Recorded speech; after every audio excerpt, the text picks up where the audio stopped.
This is April 12th, 2006. Today we have an oral history interview with Bill Sneed. I'm Chuck Lundquist. Bill, it's good to have you here. Bill, would you start out by telling us where you spent your youth, where you got your education, and how you got into the space program here in Knoxville? Be happy to share that with you. I was born and raised in Chattanooga, Tennessee. I attended the University of Chattanooga for my pre-engineering work. And after that, I transferred to the University of Tennessee at Knoxville to get a degree in industrial engineering. While I was at the University of Tennessee in Knoxville, I was part of the Reserve Officer Training Program. And part of that program, of course, was to give you a commission and also an invitation to attend a couple of years in the service. So immediately following my graduation, I went into the Army for 2 years and signed up to Aberdeen Proving Ground in Maryland. And That was with the Ordnance Corps? That was with the Ordnance Corps. That's when I first heard that there was such a thing as a missile. They were talking about delivering mail on a missile at that time. All right. And it had the wild idea of possibly putting a man on one of those things. So that kind of got my interest a little bit. If you were an engineer, having finished the officer's training and orientation course, engineers were mostly assigned to in the arsenal. Others were going to the Korean War at that time. So I was fortunate enough to be assigned to Regimental Arsenal. What year was that? That was in 1957. And I served here from 1957 to 1959 with the Industrial Operations Group there at Regimental Arsenal. And really got introduced to the aerospace industry at that time and very much wanted to stay on, but there were some other reasons that I couldn't. So I returned to Chattanooga to a job that I had there before entering the service and came back in 1959, working with Dr. McGrath's development, specifically in the Persian Weapons Systems Office. When I came back, I served there a couple of years, and then shortly after that, NASA was formed, and the McGrath team came over to join NASA, leaving the Army. And he was gracious enough to leave my small group behind to finish the development of the Persian weapon system before that group was allowed to come back over, or permitted to come back over to rejoin his team. Dr. Arthur Rudolph was the program manager for the Persian weapon system office at the time. At the time that we were scheduled to come back, when Brad had another idea for us. He wanted us to serve as the local liaison office for the Systems Engineering Group under Dr. Joe Shea out of Washington, D.C. So we were out at the hit building for a couple of years working on the system engineering activities related to the manned spacecraft program. And then I think it was around November of 1963, Dr. Rudolph and his team came back out. He was the manager of the designated manager of the Saturn V program, and I was designated chief of the program control group for the responsibility for scheduling activities, budgeting activities, and for configuration management for the Saturn V group. That was a big job. It was a big job, but most enjoyable. How long did you stay in that role? Basically, until I think I left the position in December of 1968, or 1968, I think. We had already delivered most of the vehicles, and the challenge in my job was over. Even though the lunar landing and had not been completed at that time, yeah, but we had delivered all the hardware, and of course, I didn't have that much to do with stacking it and checking it out and launching it, so the challenge is gone. And at about that time, Dr. Lundquist was forming the new program development, the new business organization for Marshall, and he asked that I come over and join him as a charter member at that group. Well, what did you do then in program development? There, I was responsible for program planning. We had basically three groups. in that program development group. One was the preliminary design group that did the conceptual work and the preliminary design. I had the responsibility in the program planning for making the engineering estimates of what it would cost to do it, how long it would take to do it, how we would go about doing it, the management arrangements, the procurement arrangements that we would go about doing it, and of course for the program planning, the overall program planning for the projects before they were approved for development. What projects did you take up? Well, our first one was the lunar roving vehicle. That was the first major project that we had. Then came, and I don't know if these were in sequence, but then came the Space Lab program. We did a lot of work for the Department of Energy, and because things were kind of lean and mean in NASA at that time. We did some work in solar energy. This was after lunar landing, after Apollo. Much after Apollo, was over. and before the new program started to emerge again. So we were buying time. Of course, the shuttle was really The underway. shuttle came through there, that's correct. The space station, after about the third time, we got it approved. We had to make a choice between the space station and the space shuttle, NASA did. And they elected to go with the space shuttle first. So that was, that came, and then came the station. We did also the space telescope, the Hubble Space Telescope, and the Chandra X-ray. So that's lots of things. We had a lot of things started, yeah, very interesting time. It's a valuable function for Marshall. It truly was. They started the program development. I was so pleased. Dr. Brown had the vision because he saw Marshall kind of phasing down, with the completion of the Apollo program and the Skylab program, and he saw it would be necessary to get new things up and going. And it was a truly novel concept that Dr. Lucas conceived for that organization. Highly effective. We only had about 200 people, but they were pretty much hand-selected people that were not permitted to have support contractors. We all had to do it with civil service people. And in our design group, we wanted everybody to have a drafting board. That was before computers. Yeah. But they did start coming on with the computer-aided design. Yeah. But they started the drafting board. Sure. Well, what happened after all that program development? Well, with that, Dr. Lucas had, in the meantime, become the center director, and he asked that I come join him on the director's staff as the assistant director for policy and review. And I was there with him from about 1982, I think it was, to 1989. What did that office do? Whatever he wanted me to do. Whatever he wanted me to do. Yeah, I went up with one job, primarily to oversee the procurement activities, or procurement activities. But about the time I got my desk formed, we got into a little difficulty with the Space Telescope, and he asked that I spend about 50% of my time delving into the problem and helping to come forward with some solutions on that. So in addition to my 100% job on there, I spent another 50% on the Hubble Space Telescope, working with the project office to get to the bottom of some of the problems there and to get a recovery plan put together for that. That worked out well. That worked out well. Tremendously successful program, and the science has just been phenomenal. It really has. I understand that everybody has been pleased, and I'm just very hopeful that we will be able to get that return mission to get that repaired. That's too great a facility to let deny. Well, what other things you built in here?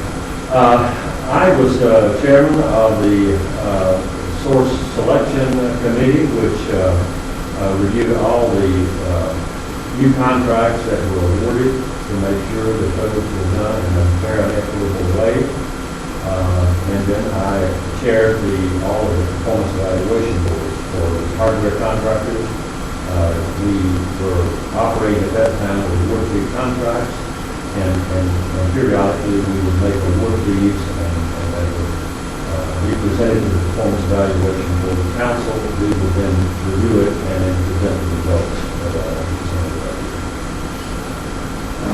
That's keep you pretty busy then. Yes, it did, and I was asked to go out during that time on a number of review teams where other programs were having difficulty. You know, Space Telescope I mentioned a moment ago, but we also had problems with the shuttle program, the orbiter, external tank, the space shuttle main engine. So the members of the review team to go out and try to understand what the problems were there and make recommendations on how to do that.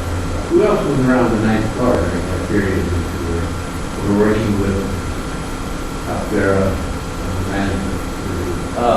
Dr. Lundquist, of course, was the center director during that time. Jack Lee was the deputy director. I worked very closely with both of them in those assignments, I mentioned. And William Day was the associate director for the center at that time. So we were before. How was your function related to the comptroller? The comptroller was responsible for all of the budgeting activities, and I interacted with him. As a matter of fact, I served in an interim capacity down there for a short period of time because of the retirement of the comptroller that was there. It was a working relationship, but kind of a distant one, not too directly, but I was aware of what was going on there, what programs were staying within the budget, which ones were not, and was alert to any potential problems that were starting to emerge there, and we took action to try to get those in the budget. During that period, as I remember, the luncheons were a large part of the management function. Tell us something about that? Yeah, they were very interesting, very impromptu. We would meet and would start, and then on the precise time, Dr. Lundquist ran a pretty tight ship when it came to his schedule, and he had to because of all the demand all the time. But it gave all of the key managers an opportunity to give him a heads up on any problem that might be emerging, so that he would be aware of it. We would not delve into the specifics of it or try to solve the problem there, but just to make him aware of it and to make sure and to make him comfortable that we were doing some work to get the problem solved. Typically, how many people would be there? I would say on the order of 18, 20, somewhere like that. The paper was pretty full. Well, you were there most of the time. Oh, yeah. It was a very good time, and the other good thing, it allowed you to interact with people that you had a reason to talk to. You could catch them for a moment at that time, and not have to bother to try to get on the job and catch them during the busy schedule. It's an excellent communication, means of communication. What other means of communication, typical happenings went on the ninth floor? Well, I think, the thing that probably was the main source was the weekly notes that came forward. Each office was required to come forward weekly with highlights of any progress or problems that were being developed there. And then, of course, the luncheons were another means of doing that, although I would say that was secondary to the weekly notes, but it was more real time. And then, of course, Dr. Lucas expected to be called and notified of anything requiring his attention. So he was available at any time for any emerging problems of any significance. Were you there up to the time of his retirement and beyond, or how was it? I was there during the time of his retirement, during the Challenger accident that we had, and tried to take as much workload off him as we could to give he and his successor time to devote their time to the recovery activities, things that I would go to them to review with them to get, say, their approval of before I was kind of delegated responsibility to act on their behalf because they were fully dedicated to getting the show problem resolved. And That was a traumatic experience, it truly was. then of course Dr. Lundquist was succeeded by Derek Thompson, who came in, and I served under him for about a year or 2 years, I guess. I had planned to retire about the time of the Challenger accident. And when it happened, I indicated to Dr. Thompson that I would be happy to stay on through the recovery, and he asked that I do that. So, Can you say a little bit about his management style as compared to Luke? quite different. Dr. Lundquist was, I would say, I mean this very positively, was quite structured in his approach, perhaps a little more formal in his approach. Contrarily, JR was a little more informal. He spent a lot more time away from his desk, visiting with people, having lunch with them, breakfast with them, and going down into the laboratories. Well, I would say his was a little more informal, person-to-person relationship. Both of which I think are very effective styles, and I think they, you have to do things, where you're comfortable with it. I think both men were comfortable in the way they did the job, and I would say they were both highly successful. It was enlightening. There's not a certain way you have to do it. It has to fit your personality, and I think their styles fit your personality. I enjoyed working under both. It did require some adjustments on my part, but that's okay. That's what we do. Going back to the Apollo program, you remarked before we got started how challenging it was to meet the schedule laid down by the president. Care to elaborate on that? Yeah, I'm glad you brought that up, Chuck, because, the Apollo program was a tremendous technical achievement. Tremendous technical achievement. And much has been written about it. But when the president made his announcement in May of 1961, he indicated that he wanted to send men to the moon and return them safely in this decade. So basically, he not only gave us a tremendous technical challenge, but a tremendous management challenge. He didn't give you a lot of time to negotiate. He did not. He did not give us much to negotiate.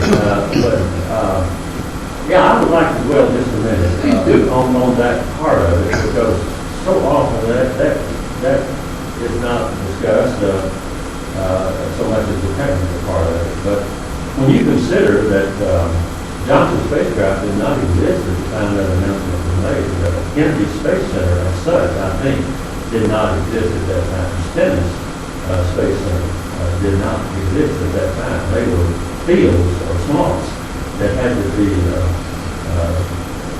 fixed and centers located there. So you can see where we came from. We had not fully determined how we were going to go to the moon when that announcement was made. We were looking at 3 different options: direct descent, the Earth orbit longitude descent, and the lunar longitude technique. And of course, the lunar longitude was the one selected. So getting the job done was a tremendous technical challenge, to say the least. But the fact that it was a national goal made it much easier for us. The president, of course, was behind it by virtue of his announcement. We had total congressional support. We had total media support. And we had to support the budget. We could do no wrong. So we had hiccups along the way, just as we do today. But when things went wrong, we didn't have a lot of people clamoring for our lives and so forth. We were allowed to concentrate on getting the job done. The administrative and management challenges where we didn't really. They truly were. They truly were. The agency made a commitment. NASA made a commitment to the program. A special organization was put together for the Enhanced Spaceflight Program. Before this announcement, senators were reporting to NASA headquarters, but after the announcement, For example, Marshall Space Flight Center, Johnson Spacecraft Center, and Kennedy Spacecraft Center were reporting directly to the Manned Space Flight Office. It was a change, again, to give emphasis and clean lines of responsibility and authority through that. Within the centers, we had program offices developed or put in place at that time. Most of our work was concentrated on science and engineering directorate, but Dr. Brown, again, seeing the tremendous challenge, started a new organization identified as industrial operations, under which all the program offices were located. So in essence, we had then a balance between the managing organization and the technical organization, which I really think was a big help, because before that time, the technical organization was the dominant organization. I think when Brad realized, because of the demands that we need to get a balance, there, the payoff made there. Industry certainly had a tremendous commitment, and we must give them much of the credit for the success of the program. It was more of a partnership arrangement with the president and vice president of the company participating directly. I mean, it was first order of business with them just as it was with NASA. And then I figured our ability to get the job done a lot with the soundness of the technical approach that we had. We had to do very little to back up and redo things. We had tremendous technical competence at the center. We had good concepts in place, not that they were perfect, but they were very solid and sound. In the design approach, we had redundancy in our system, so if things would go wrong, we had a backup. We had performance margins, which served us very well. Our initial commitment, I think, was about delivering about 85,000 pounds into the lunar transfer trajectory. Because of the increased weight on the spacecraft, we increased that to 90,000 pounds. And ultimately, when we decided to go on for the lunar exploration using the lunar roving vehicle, that was carried over to 95,000 pounds. And we had to do very little to achieve that. I say very little, at least in one phase of it, had to do very little. You had the flexibility. We had the flexibility. We had the margins in there. And by calling on the margins, we were able to accomplish much of that. Now, on one occasion, and the one I was referring to, we did have to go into a weight reduction program, and it was probably the nearest thing to disaster that we could have done, because we elected to take most of the weight out of the S2 stage, and it was already the most challenging stage in the Saturn V stack. So by going to that weight reduction program, it put tremendous demands on that stage, and it created difficulties for us in building a stage to those new engineering requirements. As a matter of fact, I think it was in November of 1966, I may be off on that date, that we delivered all the stages for the first flight in Cape, except for the S2 stage. We had to put a spindle in there to substitute that, and about 5 or 6 months later, when we actually got the second stage down there, prepared for the launch, which was on November 9th, 1967. That was Dr. Rudolph's birthday. Oh, really? Oh, it was. So he What a birthday present. What a birthday present. It truly was. We had weight remarks, or in addition to performance, we had our weight reserves. We had design margins, safety considerations we looked at, single point failures. We're very attentive to those. Just a tremendous engineering job to give us a basis. So when we built the schedule, we had confidence that we could meet that schedule. We also used what we refer to as a scheduled success-oriented approach to the program. In other words, we assumed that everything was going to go right. So we always had facilities ready or hardware ready to capitalize on success. To give you an example, we had to make a decision on what the first, when the first vehicle would be be manned. And the decision was made that we would man after we had 2 successful launches. That was the criteria. It was not a statistically derived thing. It was an engineering judgment sort of thing to do that. So we planned as though the first 2 would be successful. And they mostly were. The first one was very successful. The second one we encountered some difficulties with the cocoa problem that I'm sure people talk to about. But, you know, in spite of all of those problems, in spite of a couple of engines being shut down on the S2 stage and not accomplishing all of our missions, we knew exactly what went wrong. We were able to duplicate it on the ground, prove that the design fix was correct, and the decision was made to launch the next vehicle.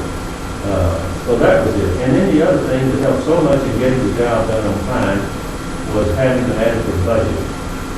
We had, in the case of Saturn V, the program ultimately cost for the Apollo portion of it about $6.5 billion, and over now $1960, that was probably worth 50 or 75 billion today to help you with the magnitude. I think we carried about a $1 billion reserve. So if we had a problem, we could buy our way out of the problem. We could put more people on the program, get more hardware involved, do additional testing, and whatever else at the local level we didn't call it a mail. We had the authority to do that, so we were able to buy a lot of time. We used some of the new techniques of scheduling to make sure everything came together on time, because we were building hardware and software throughout the country, and they all had to come together at the Cape at the correct time, along with the Apollo spacecraft and the facility. That was a new facility.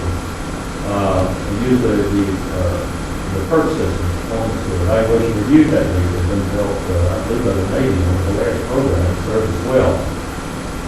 We used the Program Control Center, which proved to be a tremendous asset for helping to display where we were. Describe that for the record. Basically, this was before computer time, so we didn't have all the advantage of graphics and interactive work there. So we were actually using large plexiglass boards that we would use tape to put all of our information on these sliding boards. And I guess we had something like 20 or 25 of those in the Program Control Center. In there, we have each of our stage schedules posted, and we require our stage managers to keep those up to date on a daily basis. It wasn't one of those historical things. It was a real-time thing. And then, of course, all the stages had to come together, all the facilities. So we had a series of charts that would pull together all the stages, facilities for our dynamic testing, our all-systems testing, of course, for our launch activities. We used that for briefing all the dignitaries that came into Huntsville. And they were impressed. They were impressed. Dr. Brown, you know, was noted for his technical and engineering achievements. But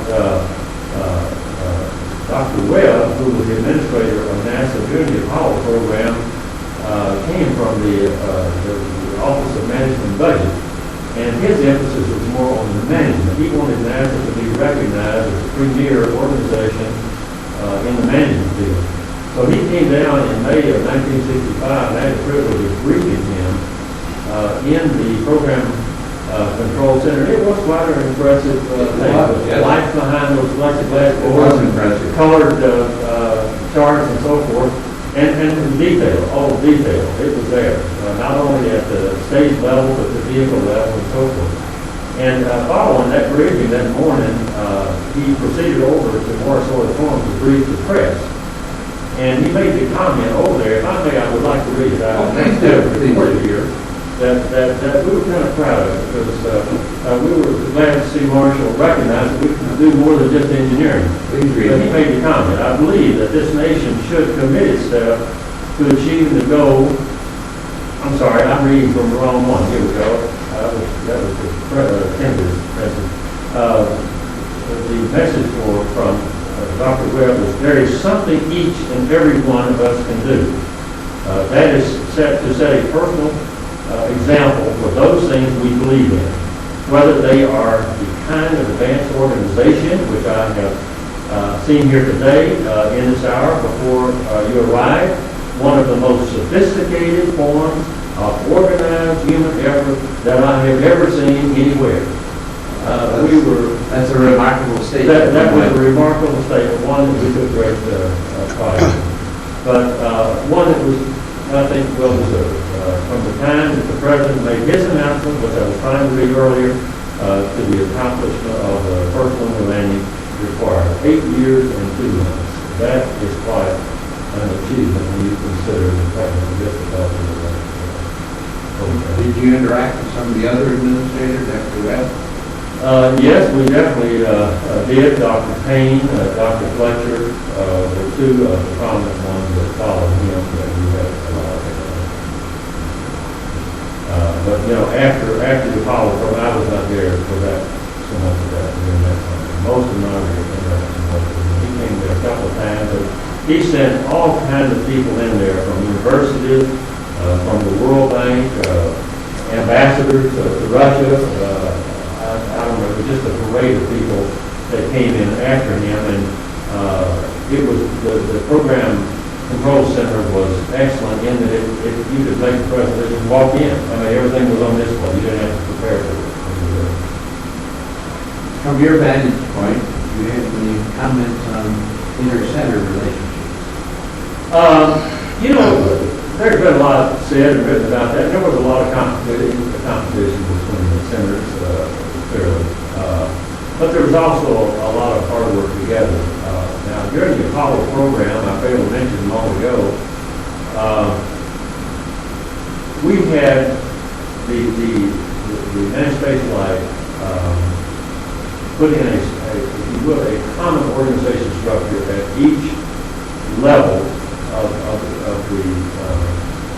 the office. We had the Apollo program office in Washington. We had the program offices at the center and at Kennedy and at Johnson. I'll just use the Saturn V office. Each of the Saturn V offices and those areas, the Apollo offices at Kennedy, were organized with identically the same boxes. For example, there was a program control box in the Washington Apollo program office. I was the person for the Saturn V program office, and I had counterparts at the other two offices. We could talk daily on a basis. We did not make any program commitments. That went to our program managers for commitment. But we solved a lot of problems at that level. We had a one-on-one ability to talk to one another and to know what was going on, what problems we were having, what the needs were, and we were able to respond to that at that level. Now, if it required commitment, of any consequence, we would carry that to our managers for their review and approval before we moved out on it. We solved a lot of problems, at the lowest possible level in the organization without having to fund everything that was done. That's always wise. Yeah, it looked very effective. What other anecdotes or bits of information do you think are worth recording for history that added?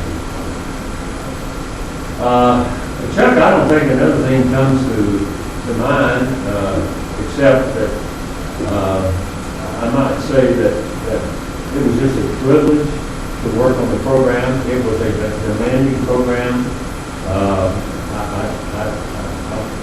Most of us did not, work that 8 to 5 shift. We were there till the job got done, and we went on and came back and started on the next morning. It was a pleasure to work around people with people with so much competency and so much dedication. Everyone was committed to doing their job and doing it well.